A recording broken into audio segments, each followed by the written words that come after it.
Welcome to Madison City Channel's Know Your Candidate interviews, co-sponsored by the League of Women Voters of Dane County. I'm your interviewer, Louise Robbins, and I would like to introduce Allison Martinson, running for Alder from District 19. As we begin, please tell our viewers a bit about how your educational, vocational, and civic experience has prepared you for the position and why you decided to run for Alder. Absolutely. So thank you so much, Louise, for having me.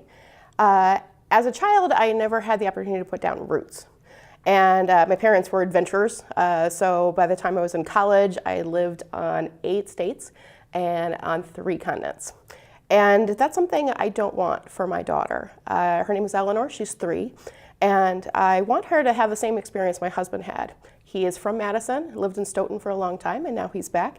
And the first thing we do every time we go somewhere is say, look at that building and how it's changed in these neighborhoods. And that's something I really want for her. When my family and I moved to District 19, the thing that we loved the most about it was meeting our neighbors and seeing kids playing outside. And we really love the young parents in our neighborhood. They have young kids, multiple jobs, expensive rental housing, expensive childcare. And I realized how important our perspective was as parents to be on our city council, to talk about top issues like transportation and housing and public safety. And it was in that moment I knew that my voice was needed for District 19. I graduated with a degree in environmental studies and political science and philosophy. And I've been working in the nonprofit sector for 10 years as an environmental educator and most recently with Girl Scouts here in Madison.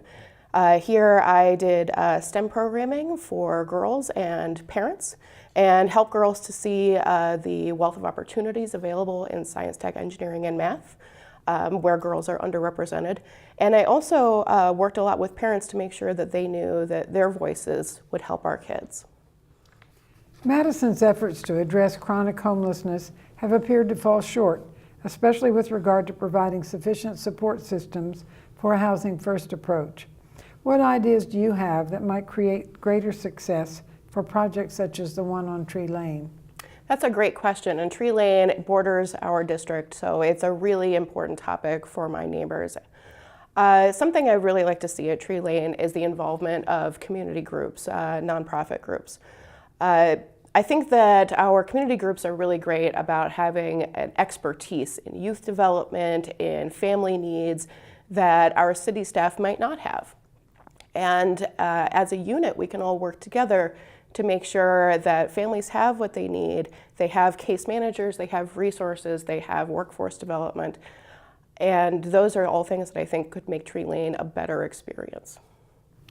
The Madison Police Department has been faulted for not having appropriate policies and training around de-escalation and use of force, especially with regard to people of color. What is your perspective on whether any changes are needed in ways Madison Police operate in our community?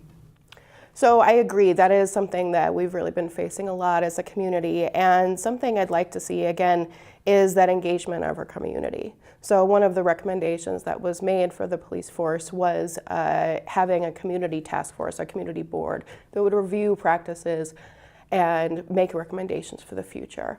I think that would be a really good thing to examine further and look at as the committee. And I think the community involvement piece would have to be representative of our community as a whole, including people in a variety of different situations, economically, racially, and with respect to how they're engaged with our community. There is a perception that Madison's story is a tale of two cities, one in which people of color are less likely to experience success. What can be done to ensure that Madison is a community in which all people can thrive? I think one of the huge barriers for thriving in Madison is it's hard to get to the services people need. One of the things that we face on the west side is a lack of affordable and efficient transportation. It takes an hour and a half to get from my house, which is on Mineral Point, to the Isthmus on a Saturday.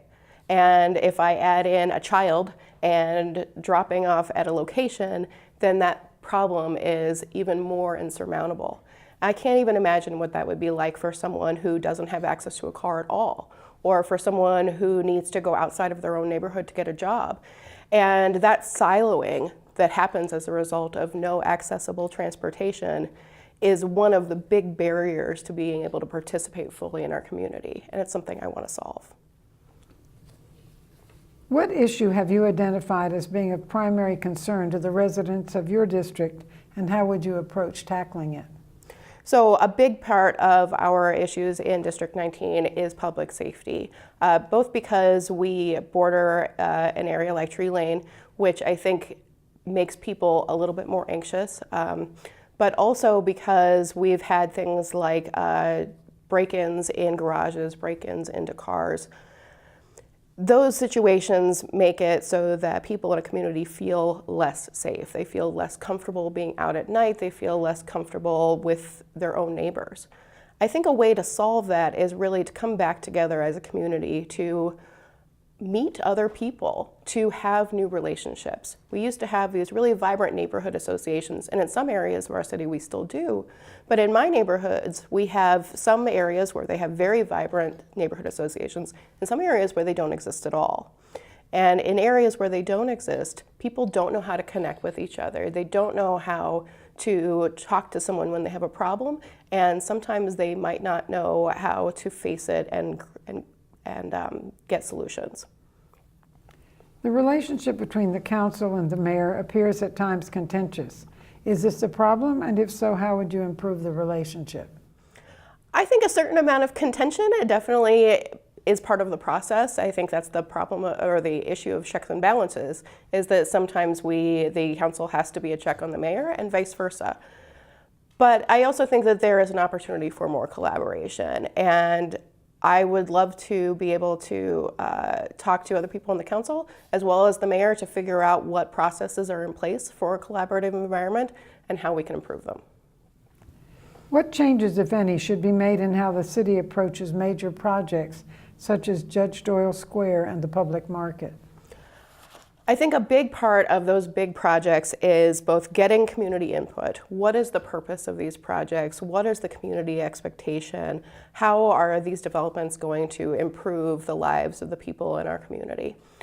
And then secondly is to make sure that those public places are being served by public workers, that those public workers are the ones working on the projects, because those jobs are things that our public workers need.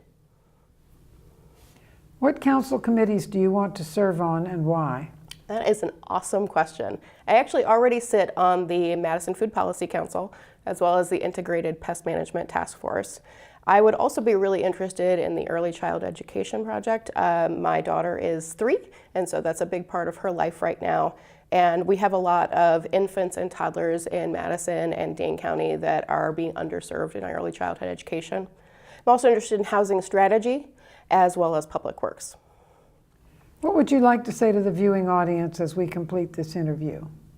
So I see Madison as a city that I'll pass on to my daughter and all of the kids in her preschool class. And the policies that we pass today are going to impact their future. They need officials in office who are representing them and making sure their best interests are at heart. My name is Allison Martinson, and I want your vote on April 2nd. I want to thank Allison Martinson for speaking with us and the viewing audience for taking the time to know your candidates. Please vote in this and every election. On behalf of Madison City Channel and the League of Women Voters of Dane County, I thank you for joining us.